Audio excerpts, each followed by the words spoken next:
Yedlencelete o belki ahirki zirete Oys Qarani rahmetullahi aleyhin yaşayışının destanından.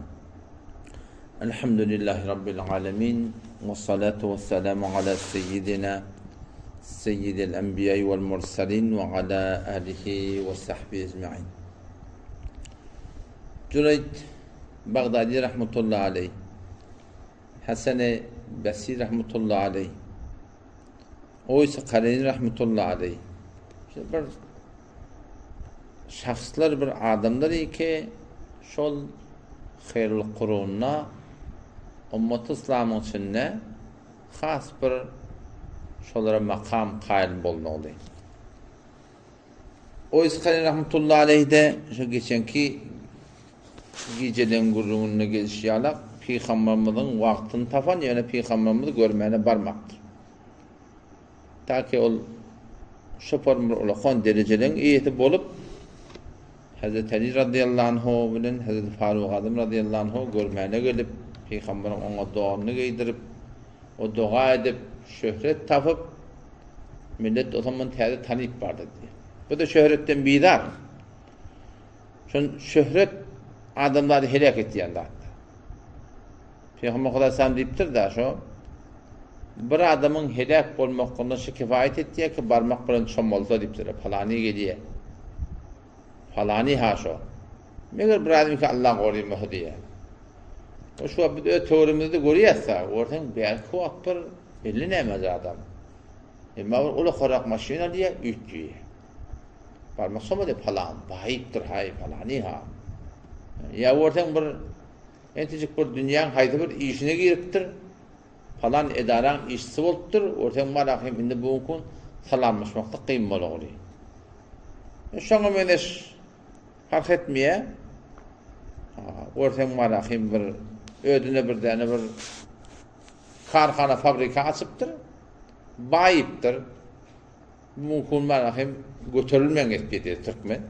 Türkmen götürülmeyen etpiye diye de. O zaman şurada ulukon bir tevfik Huday Teala'dan ki Peygamberimiz diyor illa men asamehullah deyiptir. Bir adam barmak çom moldurup falani gediye on görýärmi o şu zira dile düşüberse şehirek kulpat deyiptir. Meğer bir adam ki Allah gorýsa diýär. Yani Allah Teala şoňa tevfik berse tekebbür almasa şol adam sagaman galjak yani. O tekebbür bir günahy ki Allah Teala şonu men ö tecrübeme göre eglemeye. Şon hadiste de gel şoparam ki el kibriya o ridai deyiptir bir Huday Teala Celle Celaluhu. Yani ulluk menin doğanımın hükmüne deyiptir da. Her kim şon hakkında men davalasa deyiptir, men şöyle taraf bilen yan gurrun aytja Huday Teala. Her kim tekebbür alsa, öýüni ulus ayta, şon iyidi berbat bolýar yani. Şe bir atly bir adam bolsun, şe bir erkek heleyne bolsun, ya çe bir heley başa heleyden arasında bolsun, ya çe bir adam bir iş edinip ya teoreneka bolsun, fark etmiyor. Ahım bolsun, molla bolsun, padşah bolsun, fark etmiyor. Şoň toňy hayır bolmaýar. Odam Oys Qarani rahmetullahi aleyh zayt alıp beripdir sana. Zayt alıp beripdir ki şöyle yaşasın. Odam ertine mal giderdi diye, yatına mal vurup gelirdi diye. Düye bakmalı, zat etmeli. Ham belli bolsun tarap ejeden ayrılan bolmaly, köp batın meçitte bolupdyr.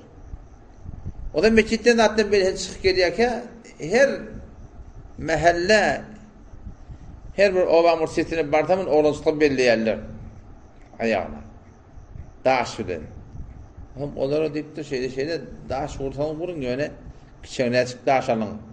Ayağım ganamasın, ayağım döwülmesin, men ayağım gaýaty ýok, namazyň gaýaty bar mende diýip diýär. Şu oğlançykdan da göwne degmejek bolýan haýan. Ahir ömrüne imanına bir aklyk tapyldy diýär. Hazreti Ali radıyallahu anhu şol Cengiz Seffeyn'e habarışlar bilen karşı durup uruşýarlar. Şonna şu cemaate koşulýar. Hazreti Ali cemaatine koşulýar. O şu taada habarış bilen uruşup şu taada şehit boldy diýer. O sporum burada geçen adam bir hem geçecekler. Allah Teala Kur'an'da ne mi diye? Kul innel mevtellezî tefirrûne min fe innehu mulâkîkum thumme turaddûne ilâ âlimil gaybi veşşehâde feyunebbi'ukum bimâ kuntum ta'melûn. Kul ey Muhammed Mustafa şolara innel mevtellezî tefirrûne min bir şey kul ölmüye getişinden kaçıyardınız. Adam ölümden kaçıyardı. Meğer ki bir adam Allah Teala'ya muhabbeti olup, o dünya muhabbeti olup, Hasan gelir karşı Ezrail Aleyhisselam deyip gödeşip duran adam olmasa, adam ölümden kaçıyor. Ne yapalım kaçıyor? Canını takacak mı, ölecek ya, ölecek ya. O dünya yakin eden adam, korkusundan öylete gelmez. Allah Teala'ya hem cevap verin. Yani, umut bilen yaşasa, Allah'ın rahmetine umidvar olup, Hasan şu dünyanın dini polar halip birine de yani. Kul ey Muhammed Mustafa ummetine innel mevtellezî tefirrûne min bir şey kul ölmeye gidişinden kaçıyardınız fe innehu mulâkîkum şu ölüm sizi mulakat edecek diye. Öyle bizim başına gelecek o. İki de bizim izimizde diye de. Bir kavriyat o bir kavriyat diye de. Bizim kavriyatımız adam ne mi? Rızkı ruzi. O da bizim izimizde. Hudayten netibe edecek sana. O bir de ölüm. O da bizim ilminde. Kul ey Muhammed Mustafa bizim başımızda baş. İstesek. Kul innel mevtellezî tefirrûne min ayet ummetine innel mevtellezî bir şey kul ölmeyke tefirrûne min şundan kaçıyardınız fe innehu mulâkîkum şu ölüm size mulakat edecek diyor. Ondan sonra ne olacak? ثُمَّ تُرَدُّونَ اِلَى عَالِمِ الْغَيْبِ وَالشَّهَادَ Sonra Allah'tan yana ki zahir batın bilir, aşkar gödü görüp durun, batılıyatından da haber var, şundan yanasın, evru belirtecek diye. Ondan sonra ne? Boldum bakalım yok. ثُمَّ يُنَبِّئُكُمْ بِمَا كُنْتُمْ تَعْمَلُونَ Allah Teala sonra size haber verecek, etiyen işten getirin diye. Şimdi ne bitirdin? Hem amalın şeyle evinde asılacak diye. Ama adam vakti ki o dünya baranına şu neyme amal tamam oğlancıklıktan hem eden işi gözünün önüne diye. Sonuçta kitabı görüp ya veylete mali hadel kitap bu ne acı kitap diye açacak diye de. Tamam yadgıldı diye de. Hem de film video alak gözünün önüne. Mali hadel kitap ne yaparım kitap la yugadiru sagireten ve la kebira hiç avnuk devnuk ulukan koymaptır illa ahsaha hemmetin niye kabak koyaptır diye. Ve vecedu ma amilu hadira adamlar ne mi edin iş olacak da hazır hemmetin gözünün önüne tapacak diye. Şol gün bizim başımıza gelecek yani. Koy şeyindeki. Şeytana yol verme. Böyle mi? Dini gurur mutluğa ve gurur oğlatma. Böyle mi sen? Başka bir alakaten şeytan ara gelir. Maşallah. O zaman şu ölümün ne mi yağdayda gelecektiği belli değil yani. Ne mi yağdayda gelecektiği belli değil yani. Kella hergiz beytmellel yani bütün de bir bihude zat değil. Oğlunuzun oynak değil. Ölüm gittim değil. İza belagatit terakiye ol vatike can karkara geldi. Falan ölecek köpeti. Falani şeyle ottur. Ay onuna ümit yok. Şayet bir de o da nesip etmesin. Tak kavurya gidiyor da falani öldür. Ödelenin önünde havarda kalmakla mümkün yani. Bir orta ölüptür. İza belagatit teraki ol vatike can karkara geldi. Adam can çıkıyor diye şeyle topuktan, baldırdan, diyirden şeyle göğün çıkıyor diye. Ta ki geliyor şeyle gözden ağır çıkıyor diye. Adam sonra ruhunu gözden çıkıyor diye. Feriştere arkitiye şeyler. Kavvat atmana tereke o yerin aşağı arkitiye diye. Hava adamın ruhu o yer tabamatına cennete giriyorlar. Tereke adamın ruhları göğün çıkarmıyorlar. La tufettahu lehum ebvabus sema. Atmanın kapıları açılmıyor diye. Hava adamların kafaları açılıyor.